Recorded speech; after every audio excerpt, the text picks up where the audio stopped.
começar porque eu sou o mais velho, então eu vou começar. Depois ele... Eu sou o mais velho, nasci primeiro. É bom. Então nós vamos falar sobre o Chico, que para nós é uma alegria, um prazer, lembranças, nós que estivemos muitas vezes lá. Então nós vamos trazer alguns casos, alguns casos a maioria conhece, outros não, mas é sempre bom a gente falar, né, sobre o Chico. O Chico foi um missionário, e todo missionário do campo do pensamento humano, da moral, ele, até na ciência mesmo, ele se deixou caracterizar por 3 situações que estavam sempre com ele na vida. Todo missionário, o Chico, pelo menos, é o exemplo marcante que nós vamos falar, ele foi abnegado, ele era humilde e sofreu. São 3 características marcantes do missionário. O missionário não tem casa no campo, casa na praia, segurança, nem conta na Suíça. O missionário, nesse sentido, ele sofreu pelo mundo a hostilidade do mundo material, ele mostrou abnegação em todos os sentidos, e nós vamos ver aqui em alguns casos, e humildade. Humildade, então, é uma marca que registra o missionário. E o nosso Chico, então, vamos ver umas palavras dele no primeiro livro, Parnaso de Além Túmulo. Ele disse assim: eu nasci em Pedro Leopoldo, Minas, em 1910. Mas, por falar isso, em 1910, a Renata, com 22 anos, começou. O tempo para ela é o tempo que ela elegeu na vida dela, 22 anos, servir ao Espiritismo. O doutor Bezerra começou com mais de 50 anos. Enfim, Kardec com mais de 50 anos. Então, o importante não é viver muita quantidade de anos na Terra.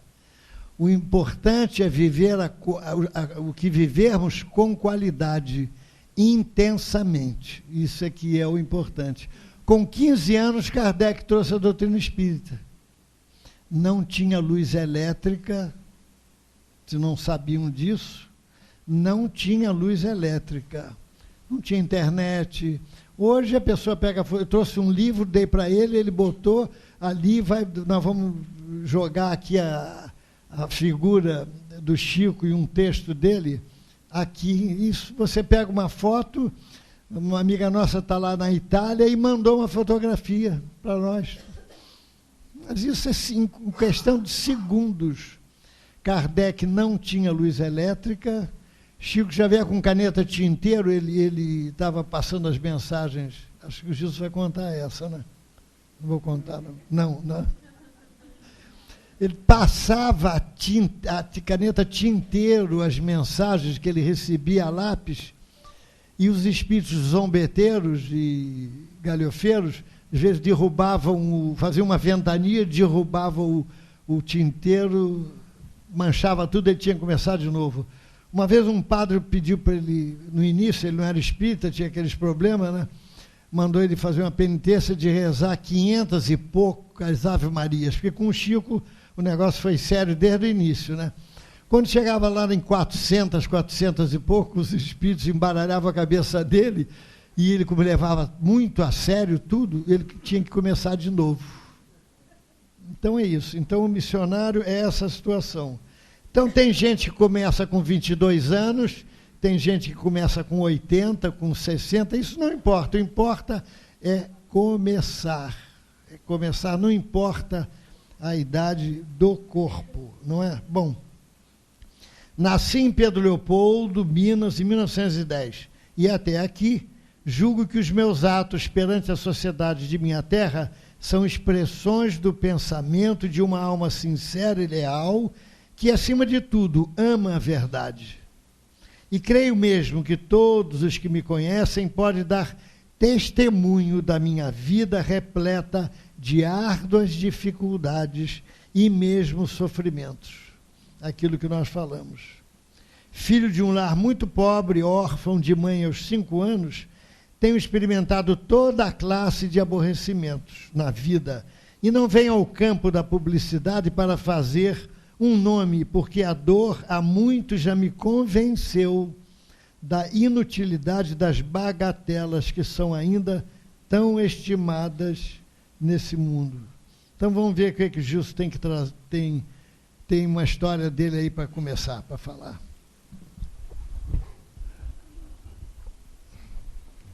Então, falar sobre o Chico Xavier parece uma coisa fácil, né? Mas nós temos que estudar, temos que refletir sobre a figura dele e o trabalho dele e a missão dele no campo da religiosidade.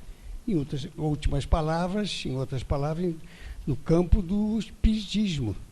Ele foi um líder espírita, a continuação de Allan Kardec. Então, e ele gostava de elogio, de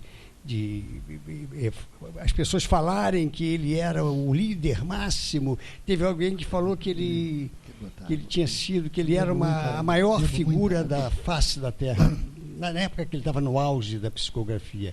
Ele não gostava de elogio, não gostava. Clóvis Tavares, que conviveu com ele 30 anos, era amigo íntimo dele durante 30 anos, e o Clóvis Tavares hospedava Chico Xavier na casa dele. E em Campos, tem uma praia chamada Atafona, né, que eles frequentavam, aquela coisa toda, e tem um livro, Passos da Vida, de capa verde, não sei se é da Febre, acho que não é Febre, não, em que foi alguns dias que o Chico passou de férias, descansando na casa do Clóvis Tavares, e aproveitando o tempo, ele psicografou esse livro. Quer dizer, continuou trabalhando, Passos da Vida, né? Quer dizer, então, mas o Clóvis Tavares perguntou: Chico, eu quero escrever um livro sobre você. Ele: não, você não vai escrever não, que eu não gosto, não fica bem, e não é o que faz parte da divulgação da doutrina espírita. Olha o que o Clóvis Tavares falou.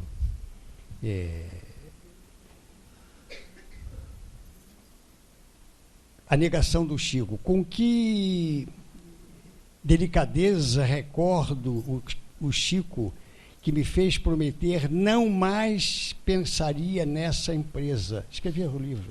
O Chico falou para ele, eles eram amigos íntimos, para não pensar mais naquilo. Escreveu um livro sobre ele, assinalando com palavras de tocante modéstia a sua desvalia espiritual, ao mesmo tempo que indicava os nossos benfeitores da espiritualidade superior. Olha só o ângulo que o Chico Xavier via a posição dele e a tarefa dele na mediunidade e no espiritismo.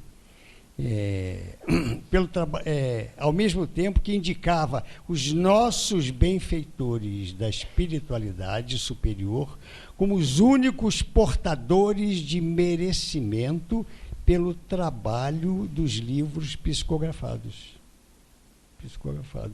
Multiplicou considerações sobre a ausência de méritos pessoais seus, Chico Xavier, e ilustrou comovidamente a bondade, a sabedoria e o devotamento de Emmanuel e de seus companheiros da vida maior. Falou-me dos projetos de trabalho espiritual, revelando-me que em algum tempo após seus primeiros ensaios na mediunidade, Emmanuel, olha só, Emmanuel confidenciou a ele que foi projetado, foi planificado no plano espiritual superior, que o Chico receberia 30 livros pela mediunidade. Ele recebeu 460. 30 livros. Depois que ele acabou os 30, eles passaram para 60. Depois que ele fez 60, Emmanuel falou, olha, você não é mais dono de você, porque você vai fazer quantos puder daqui para frente. Desapropriado. Quer dizer, então o que acontece? Isso define, primeiro, que ele estava cumprindo corretamente o seu compromisso espírita. Quer dizer, então nós temos que observar quem foi Chico por esse ângulo, né? Então, Emmanuel fala, para a gente ter a ideia do tempo, Emmanuel fala o seguinte, olha aqui, ó, as mensagens edificantes do além não se destinam apenas à expressão emocional. As mensagens espíritas, os livros que nós lemos, não se destinam apenas à nossa expressão emocional, mas, acima de tudo, ao teu senso de filho de Deus, para que faças um inventário de tuas próprias realizações e te integres, de fato, na responsabilidade de viver diante do Senhor. Eu me tornei espírita com 21 anos. Estou chegando perto dos 80. Será que eu me lembrei do Chico Anísio? Chico Anísio, salário, aí eu falo para mim, o progresso, será que eu progredi alguma coisa? Eu modifiquei alguma coisa no campo do meu temperamento? Será que eu dediquei alguns minutos, algumas poucas horas na semana ou no dia de meditação acerca da minha personalidade, no sentido de refletir? Será que eu melhorei um pouco? Meu gênio, minhas palavras, aquilo que falo. Você falou sobre palavras um pouco, né? No livro Entre a Terra e o Céu, tem um espírito de Clara que fala sobre o emprego, ela dá cursos no plano superior sobre o uso da palavra, a inflexão de voz, aqui na Terra, nossa, a inflexão, quer dizer, o que falamos, se vai ser bom, se não vai ser bom, e ela fala que, lamentavelmente, por estatísticas do plano superior, quer dizer, estatísticas do plano espiritual, mais de 50% das palavras que nós usamos no dia a dia são fúteis e praticamente inúteis. Não que a gente venha a ser um santarrão, uma pessoa mística, quer dizer, artificial, não. O Chico não era assim. Então, o Chico, ele realmente era uma pessoa que testemunhava, sobretudo, aquilo, quer dizer, o compromisso dele, a missão dele no campo da doutrina espírita. E como o Gilberto falou, aos 5 anos de idade ele começou a sofrer. Aos 5 anos de idade. Ele acho que com 8 ou 9, o filho da madrinha dele, que enfiava garfo na barriga, batia nele 3 vezes por dia com vara de marmelo. Ele com mais de 5 anos. Então o filho apareceu com uma ferida na perna e ela foi numa senhora que benzia e ela disse, existe uma simpatia que pode curar essa ferida. Uma criança lamber a ferida por 3 sextas-feiras seguidas. Aí tem alguém, ela se lembrou imediatamente do Chico. Tem aquele aluado que mora lá em casa, que ele pode. Aí falou para o Chico, e o Chico começou sexta-feira, foi obrigado a fazer. Então ele falou, eu perguntava na hora que eu estava começando a lamber a ferida, por que Deus não me deu uma língua grande, para eu de uma linguada só resolver o problema. E outra coisa, aí durante a linguada ele orava. A gente vê que espírito diferente, que espírito superior. Ele orava para a mãe dele e pedia, mãe, faça com que aqui em Pedro Leopoldo não nasça mais ninguém com ferida na perna. Se não podem se lembrar de mim, eu vou ter que lamber mais ferida na perna. Então tem outras histórias. Então o Chico, ele levou muitos anos negando ao Clóvis Tavares a confecção de um livro sobre ele. Claro que iam sair elogios, etc., mas ele, como um espírito superior, ele detestava, era a coisa que mais chateava ele, é quando as pessoas elogiavam ele. Então, pode continuar. Fez odontologia, estudou matemática, não? Sempre falou em 80 anos, que estava chegando perto. Acho que não tinha matemática em odontologia. Bom, aí, quando o Chico começou, foi aquele entusiasmo, né? Receber psicografia, vamos fundar um centro, dizia um, não, vamos fazer uma diretoria, alugar uma casa e eleger um presidente, só que no dia seguinte o presidente, lamento, mas não vou ficar não, eu sou católico. Aquele entusiasmo, porque entusiasmo é igual a fogo de artifício, a gente conhece aqui, ó. Tem gente que chega, tira a camisa, não, estou emocionado, olha, arrepiado, deixa comigo, amanhã eu estou aqui 8 horas da manhã, não aparece. Porque o entusiasmo dura pouco.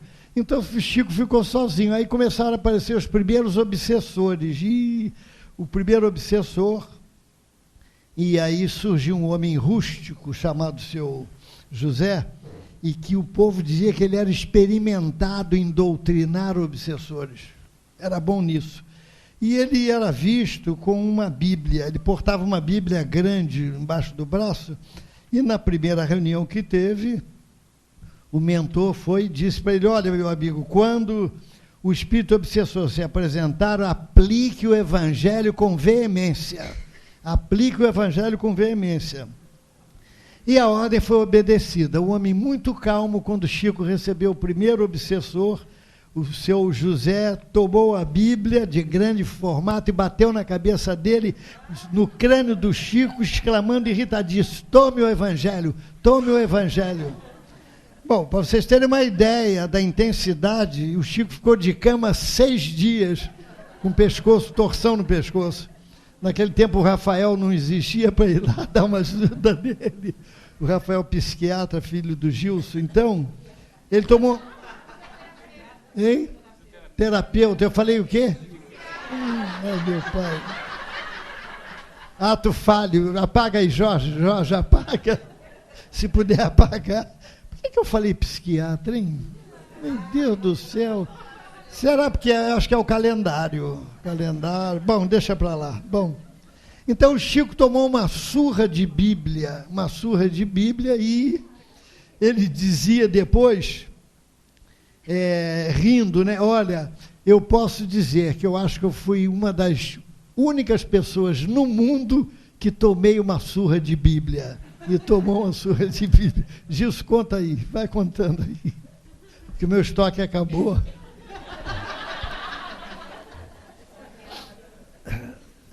Então, Beethoven, que todos já ouviram falar, né? Aquele grande compositor de música clássica, ele falou uma vez que o que tenho no coração é preciso que saia, Beethoven. E foi o que mais Chico fez, né? Foi o que mais Chico Xavier fez. Ele ficava, depois das psicografias, que começava às 8 horas da noite, ele acabava 10h30, a última reunião que eu fui lá, que ele ainda psicografava no quarto, ao lado do salão, a reunião, o Valdo também estava na ativa, a reunião foi de 8 da noite à 00:30. Acabou, ele ficou atendendo gente até 4h30. E ele não dizia, eu vou ter que ir embora, ele não falava. O Valdo e o Eurípides, filho dele, de adotivo, né, é que pegavam ele, não, vamos embora, iam tirando ele e levavam para casa, porque ele já estava 8, 10, 12 horas em pé.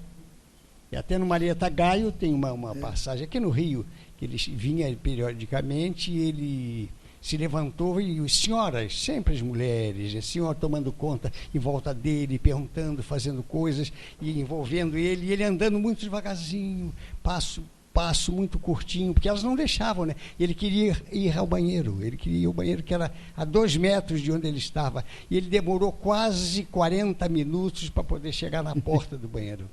Aí o Newton Boechat, orador espírita, que esteve aqui, mas está desencarnado já, falou: Chico, depois da reunião, que coisa, eu estive observando, você levou quase 40 minutos para levantar e ir até o banheiro e as mulheres não deixavam, te rodeavam, que coisa. E ele: não, em Jaú foi pior.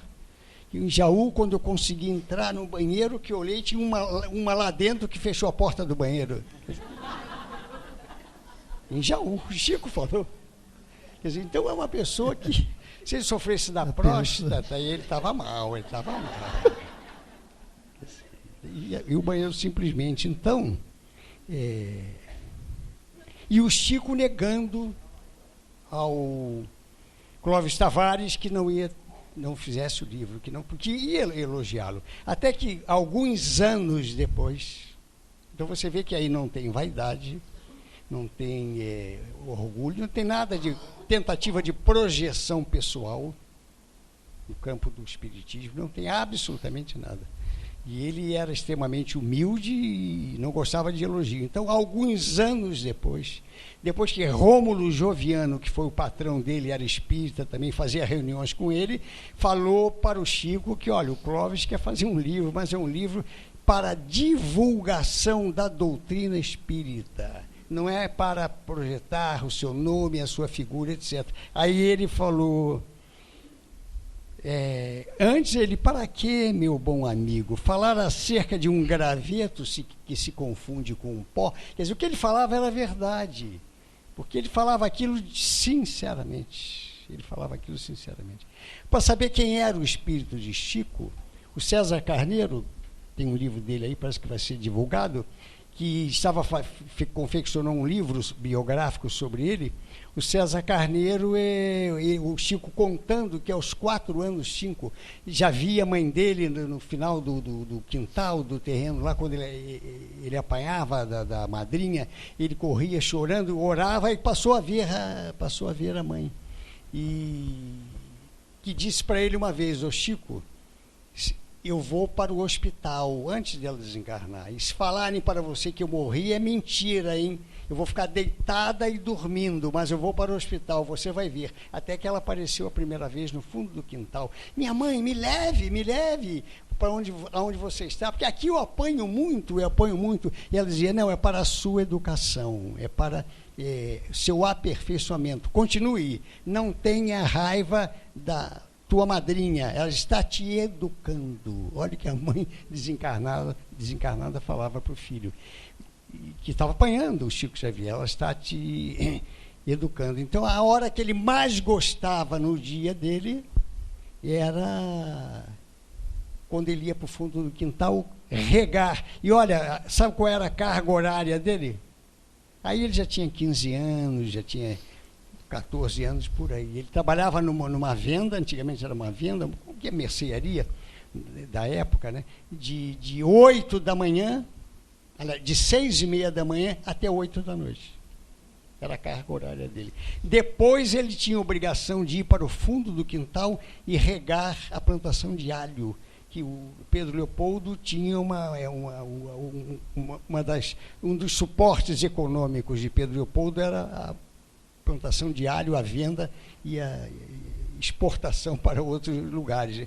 Quer dizer, então, mas o Chico ficava alegre, era a hora melhor. Ele viu Augusto dos Anjos, que começou a falar, mas isso tempos depois, claro, quando ele começou a psicografar, e Augusto dos Anjos falando aqueles poemas com aquelas palavras difíceis, e ele regando o alho, ele não entendia, Augusto, não sei, não conseguia compreender. Ele: Chico, você não tem jeito, não, a tua cabeça não serve, mas você vai gravando qualquer palavra que vamos botar desse jeito. E o Chico dizia que o que ele falava na realidade, o soneto original, o poema original, era muito mais bonito, muito mais bem feito, que ele ouvia, mas que ele não sabia. Não sei se é a humildade dele, porque o Augusto tem poemas psicografados belíssimos, lindos. Então é isso, quer dizer. Então, continuando, agora o Gilberto vai continuar falando, que depois eu tenho... uma vez o Chico ia nos Correios e encontrou um guarda municipal que agradeceu ele. Obrigado, Chico, muito obrigado. Ele não entendeu nada, ele estava vendo o guarda pela primeira vez ali. Aí o Chico, 2 dias depois, viu o guarda no meio de uma discussão, tentando apartar 2 pessoas que iam brigar, e a coisa estava ficando feia, e o guarda tirou o revólver. Aí o Chico foi lá, não, calma, meu rapaz, não precisa usar o revólver, aquilo tudo. Aí ele ficou sem graça, aí conseguiu apaziguar a briga. Muito obrigado, Chico, muito obrigado. Aí de noite, no centro Luiz Gonzaga, isso foi em Pedro Leopoldo. Chico, muito obrigado 2 vezes. Mas por que 2 vezes? Não, porque eu sonhei dias antes que você tinha me dito, olha, durante uns dias você não saia de casa com revólver, para evitar problemas. Quer dizer, um pouquinho antes daquela discussão que ele ia encontrar, com a mediunidade profética do Chico. E o Chico, ele não deixava para depois a lição, o exemplo. Lá no Abacateiro, que nós conhecemos, era um lugar humilde. Quando chovia, era aquela lama, aquele barro, né? E apareceu um cachorro vira-lata, fedia, e além de fedia, todo sujo de barro. E o povo ia devagarzinho com o pé empurrando o cachorro para o lado, afastando o cachorro. Não dava pontapé, né? Porque estava ali, mas ia empurrando o cachorro, empurrando. Aí o cachorro passa rente ao Chico. Aí o Chico vai, pega o cachorro e bota no colo. Com a mão na cabeça do cachorro, lendo o evangelho com a mão esquerda, o cachorro dormiu no colo dele. Imagina, até eu quereria dormir no colo do Chico. Já imaginou as vibrações? Porque os espíritas são especiais, eles são diferentes, né? Então os espíritas que tinham empurrado foram lá, que cachorro bonito, hein, o Chico? E começaram a afagar o cachorro. Não, tá sujo, não faz mal, a gente lava a mão. Quer dizer, do início, então o Chico era assim, e ele é muito alegre, né? De uma alegria ímpar.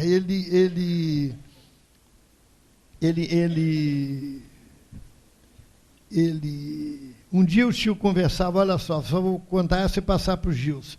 Ele está arrumando ali, sobre o tempo. Disse o poeta, onde a fala sem proveito, sofre o tempo, escárnio e furto.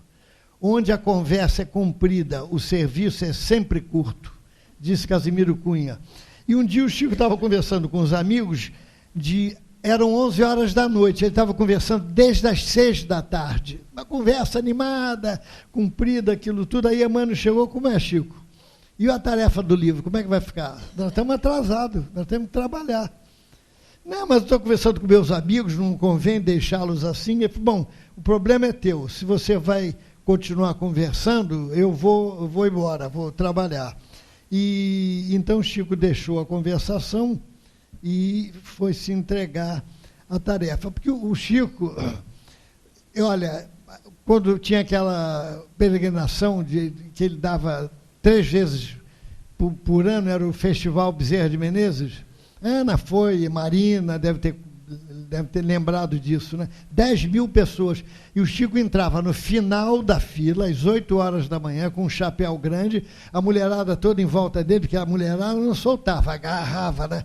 Igual a cacho de uva, né? E ele com aquele chapéu, o sol, quem entrasse depois era repetição. Daqui a pouco era uma explosão de gargalhada, explosão dos casos que ele contava um atrás do outro, com uma alegria grande. Eu vou pedir permissão, porque eu ouvi ele contando assim, ó, a meio metro de mim essa piada. Vocês conhecem, quem não conhece a piada do papagaio espírita, levanta a mão. Quem não conhece. Então eu vou contar. Quem conhece vai ouvir de novo. Então o Chico contou que tinha um papagaio que era de uma juventude, 2 jovens espíritas, marido e mulher, jovens, e que faziam o evangelho todo dia, toda hora, lia a página, igual os espíritas, lê uma página de manhã, igual aqui a gente, né? Lê uma página de manhã, faz uma prece, lê de noite antes de dormir, faz o culto. E o papagaio ficou versado no evangelho. O papagaio, ele dominava o evangelho, mas aí o casal teve que mudar e deixou o papagaio no apartamento e entrou um casal materialista. E o casal brigava. E quando brigava, o papagaio, Senhor, meu Deus, como pode? Devem ser obsessores. Doutor Bezerra, acudi. Ele fazia o que podia, mas sozinho, né? Aí um dia a briga aumentou, a moça pegou uma jarra, jogou no marido, o marido abaixou, o papagaio viu aquela jarra crescendo na direção dele, ele era carioca, acho que aqui da Taquara, não era bobo nem nada, ele se abaixou e a jarra espatifou na parede, e ele olhou o papagaio e disse, nessa, se eu não fosse médium vidente, eu teria desencarnado. Eu contei isso para uma senhora que foi na Igorina, estava recebendo a 5ª mensagem do filho, meu Deus do céu, pelo Chico, isso é luxo, que tinha morrido de desastre de motocicleta com 18 anos. Ela não ria. E o Chico, a Igorina Cunha, que hoje está no plano espiritual, sobrinha de Eurípides, dizia, minha senhora, se pinta, bota brinco, se enfeita, a senhora tem outros filhos para cuidar, está aí, parece que está de luto. E eu contei essa piada do papagaio com toda a inspiração possível, ela só mostrou a gengiva, não riu. Isso. Então, ainda em Pedro Leopoldo, Centro Luiz Gonzaga cheio, votos 1000 de promessas de pessoas, quero ser médium, psicógrafo, quero ser médium vidente, muitas pessoas que entram para a doutrina espírita, eu acho que eu fui um deles, eu adoraria ver espíritos, se eu visse, eu seria um espírita mais firme, eu estava vendo, não é? Aí Emmanuel fala, é preciso ver espíritos, basta olhar para os fenômenos da natureza, uma árvore, uma planta, um perfume. Hoje eu ganhei de uma amiga, um casal amigo que foi lá em casa, uma muda de orquídea, né? Que coisa espetacular. A orquídea é uma flor que só Deus mesmo é que podia confeccionar aquilo, né? Então o centro estava cheio, 1000 promessas, eu vou ser médium psicógrafo, vou desenvolver, eu vou trabalhar muito, eu quero trabalhar muito, até que, isso no Luiz Gonzaga, em Pedro Leopoldo. E o Chico trabalhava muito com o irmão dele, José, né? No centro lá. Até que chega Dona Rita Silva, sofredora, mãe com 4 filhas obsediadas. Não foi pouca coisa, não. 4 filhas, todas obsediadas. Elas se mordiam, quando estavam na crise da obsessão, se mordiam umas às outras. E tinham crises de loucura que espantavam as pessoas. Aí, uma delas estava acorrentada, que era pior, vinha acorrentada. E ela, Dona Rita, com um irmão, o tio delas, foram para o Centro Luiz Gonzaga. Aí, o Chico, o pessoal vendo aquele quadro espantado, etc. Aí o Chico recebe, pela psicografia, a mãe dele. Maria João de Deus, que escreveu o seguinte: meus amigos, desejado o trabalho, e o trabalho nos foi enviado por Jesus. Nossas irmãs devem ser amparadas aqui no centro.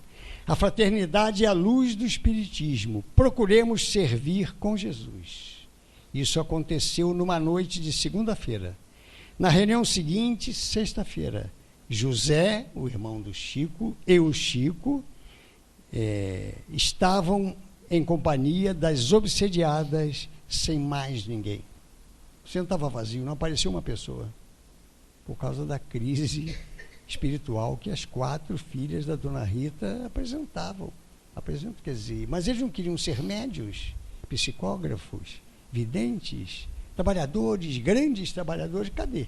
Então acontece muito. Quando o Chico ficou 2 anos praticamente falando sozinho, abrindo o Evangelho, comentando, com a porta aberta do Luiz Gonzaga, lá em Pedro Leopoldo, foi por um caso desse. 3 irmãs também que vieram de longe, uma delas comia vidro, obsediada, comia vidro, e poucos espectadores que estavam lá espíritas viram aquilo, nunca mais apareceram. E eles muitos passavam pela rua, olhavam, o Chico está ficando, ó, o Chico está ficando, ó. E ele tinha 20, 21 anos, 22 já, quer dizer, por aí, né?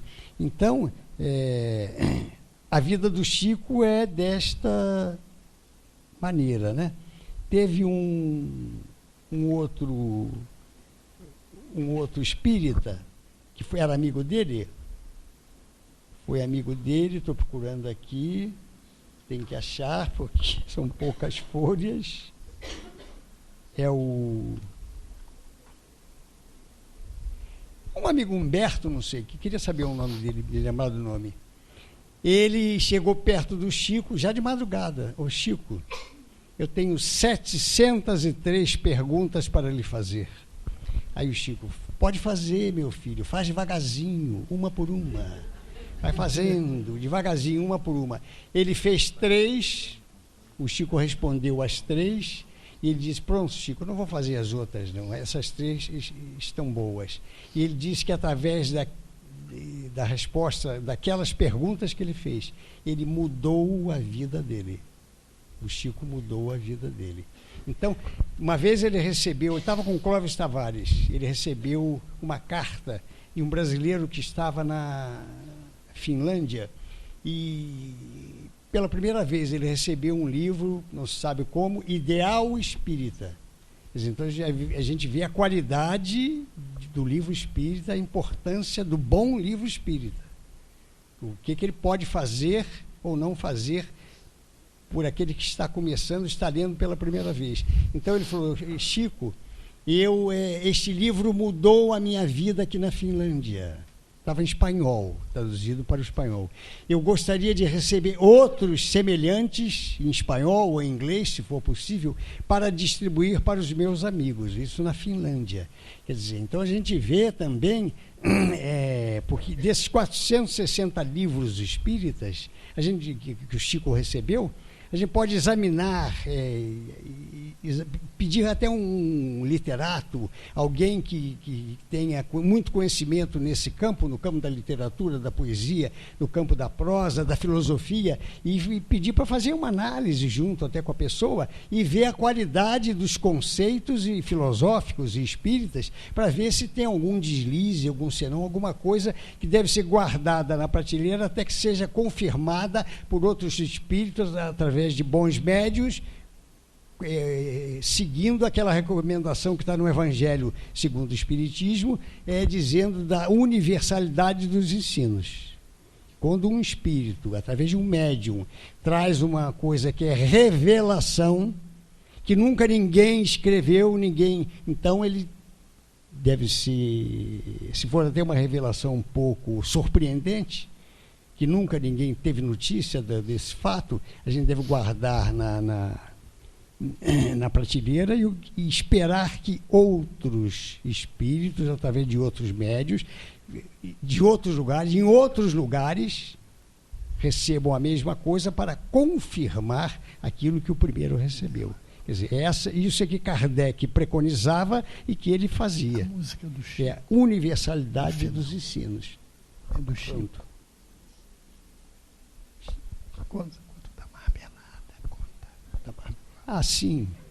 Quem conhece o caso da goiabada do Chico Xavier? Levanta a mão quem conhece. Não conhece, eu não conheço. Poucos conhecem, então eu posso contar tranquilamente. Eu falo. Então tinha um cidadão que estava enquanto for botar foi no centro do Chico, foi almoçar na casa do Chico com outras e outras pessoas, todos conhecidos, espíritas, mas ele era extremamente, como é que se diz? Ele tinha Você apaga a luz.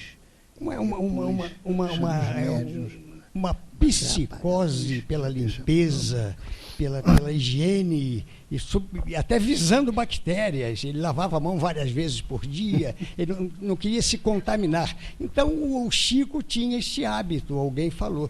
Ele gostava muito de goiabada, na sobremesa abriam uma lata para ele com um garfo cortava um pedaço de goiabada, ele cortou o primeiro, comeu. Cortou o segundo, enfiou o garfo, deu para o vizinho. Aí cortou o terceiro, foi dando, e o homem, extremamente preocupado com isso, né, contaminação, com a asepsia, ele olhou e a goiabada vai chegar em mim. A goiabada vai chegar em mim, o que está havendo? Aí, o que houve, Marlene? Alguma coisa? Alguma coisa aqui? Tira a planta do lugar? Não. É que mulher fala mesmo muita coisa assim. Vai Bom, em frente. Quando chegou lá no cidadão, tinha aquela psicose, ele teve que comer porque o Chico é que estava dando, aí ele comeu. Aí, bom, depois disso, eu estou comendo esta goiabada, o garfo ensalivado de várias pessoas, e eu devo me contaminar, alguém aí pode estar doente, vai ser um problema. Esse pensamento não saiu da cabeça dele. Não saiu. Até de noite o pessoal foi para o centro, e ele lá no centro, no meio, assim, na ponta, ele pensando... eu me contaminei, como é que vai ser? O Chico não podia fazer isso, distribuir goiabada, que será de mim, não sei o quê. Nisso entra o Chico por trás, fala com outras pessoas sentadas, aí chegou perto dele e falou assim: meu amigo, fique tranquilo que goiabada nunca matou ninguém. É goiabada. Então, tem outros casos aqui, ó.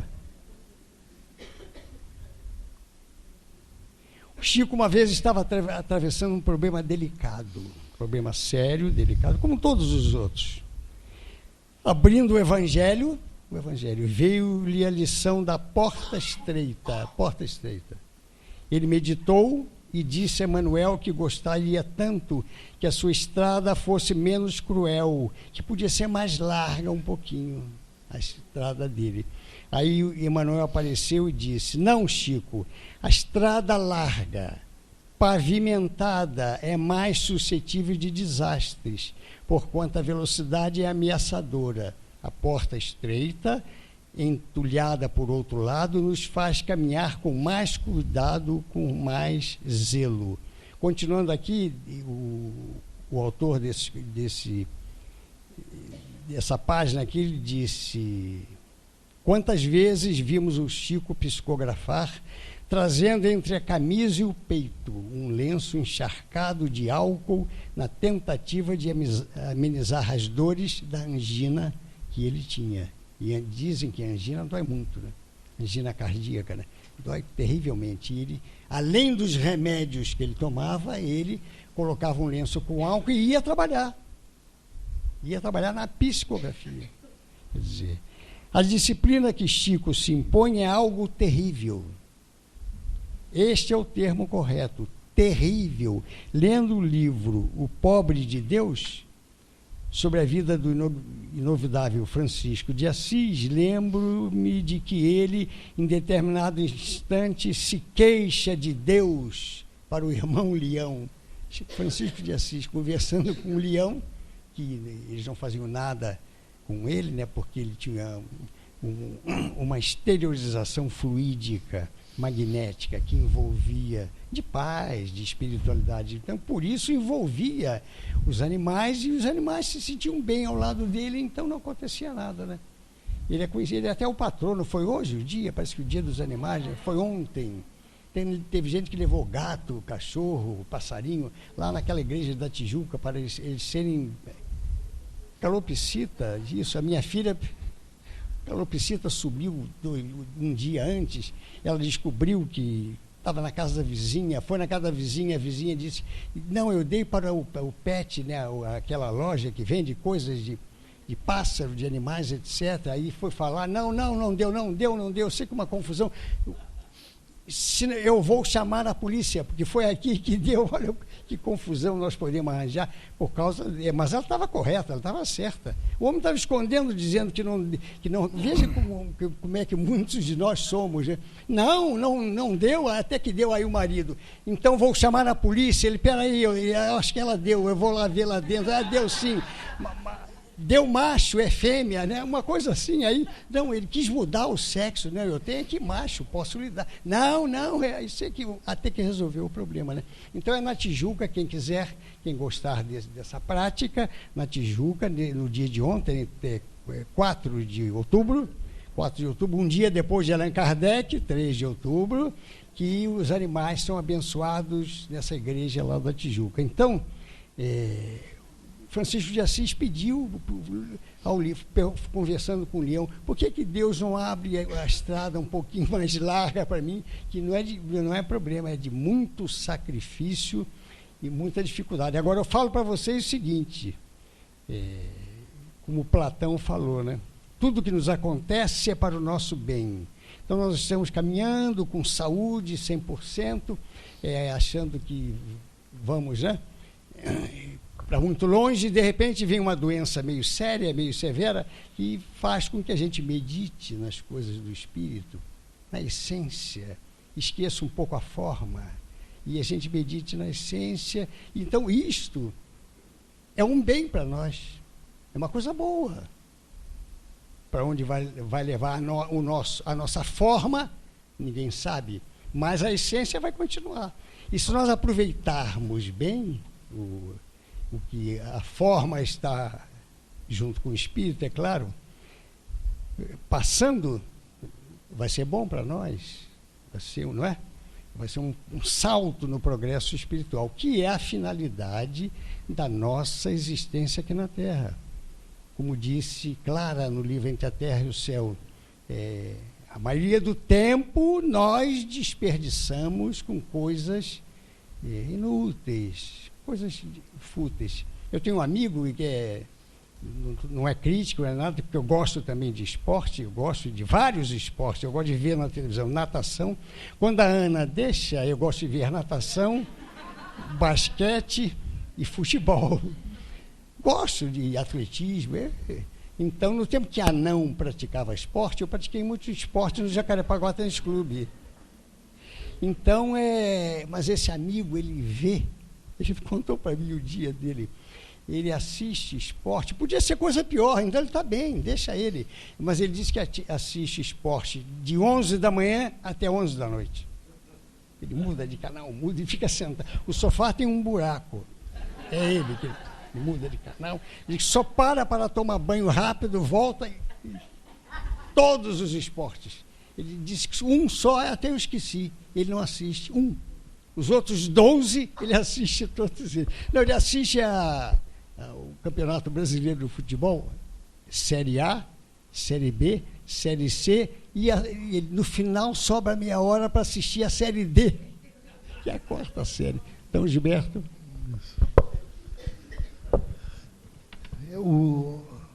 Nos pequenos, menores detalhes, a gente observava a grandeza e a posição espiritual do Chico. Quando nós, uma fase aqui do movimento espírita no Brasil, era a distribuição de mensagens, inclusive consoladoras, e o centro ficou muito conhecido porque a gente distribuía um envelope com 5, 4 mensagens de consolo, que a gente pegava dos livros, para 500, 600 nomes espíritas e pessoas sofrendo no Brasil inteiro. A gente mandava pelo correio. Não se falava em computador naquela época, nem e-mail. E a gente ia na tipografia, imprimia e aquilo tudo, e o Chico mandava para a gente numa caixinha. Todo mês mandava um bolo de mensagem. E uma vez eu estava com estoque alto dessas mensagens, porque eu guardava, né, para os meses futuros, e o estoque estava alto. Aí nós fomos a Uberaba, na saída, na volta, quando a gente ia se despedir, né, ele falou, não tem muita mensagem, não? Aí eu tratei de soltar tudo, botar no correio e ir embora. E uma vez que também nós estávamos numa fase... assim, um pouco mais difícil, o Gilson e eu aqui, e o trabalho de atendimento no centro era somente aos domingos, de 15 em 15 dias. A gente chamava, vinha as assistidas, tomava um café, tinha uma palestra evangélica para as mães, e os médicos e dentistas ficavam onde é a farmácia hoje, atendendo. E a Leobi vinha, a Leobi, mãe da Vânia, e chamava pelo nome, a moça ia, a gente fazendo palestra aqui. o pessoal.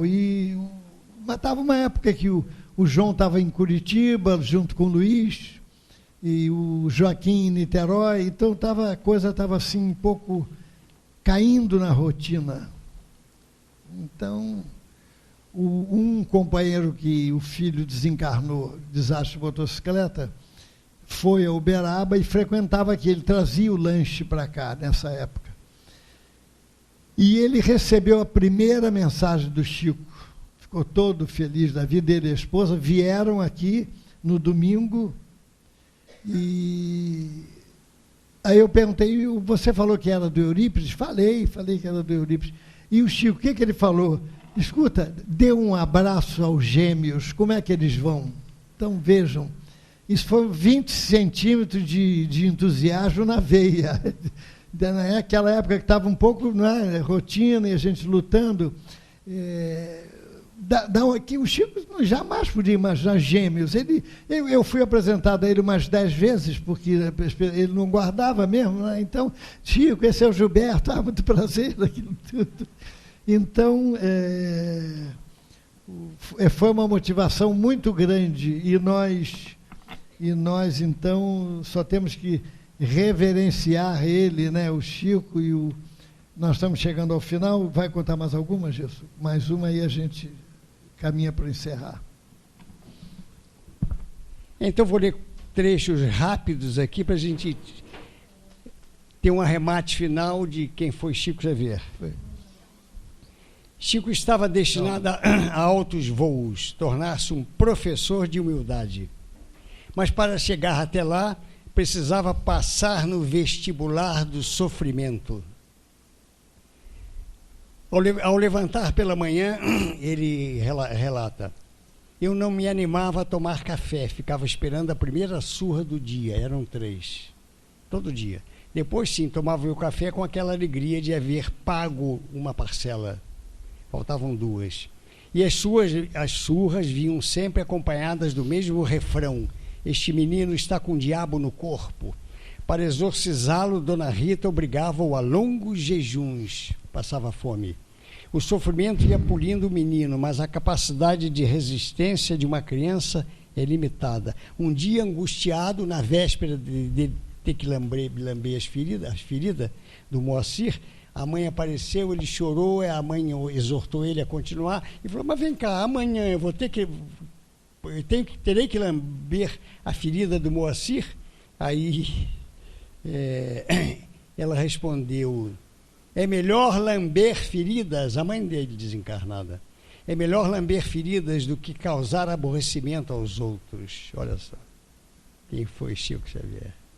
O peso de um aborrecimento que a gente pode causar a alguém.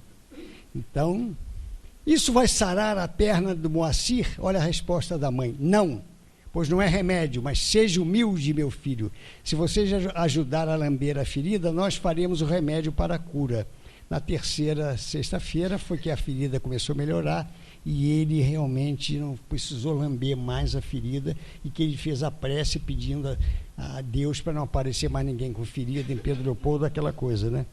Aí, e outra coisa, quando ele apanhava, aí uma vez ele caiu na asneira de dizer que para a madrinha que: ó, eu vi minha mãe.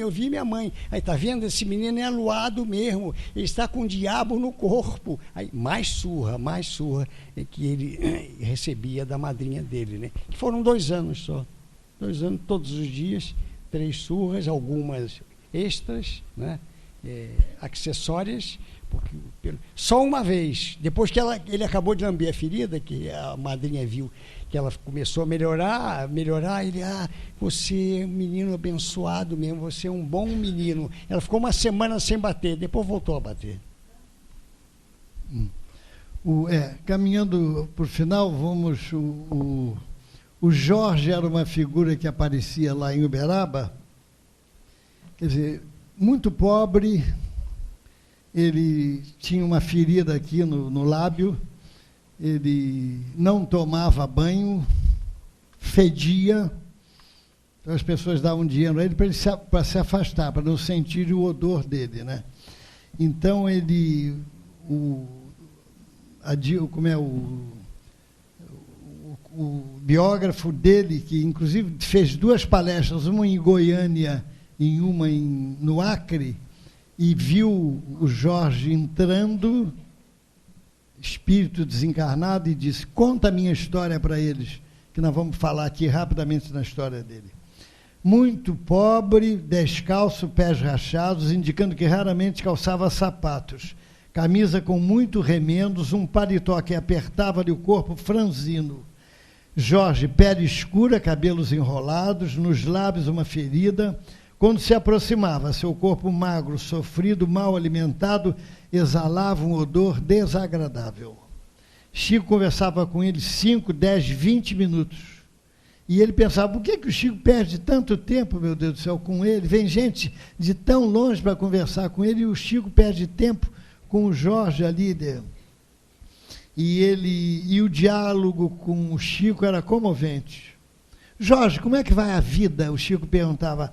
Ah, tio Chico, eu acho que a vida é uma beleza.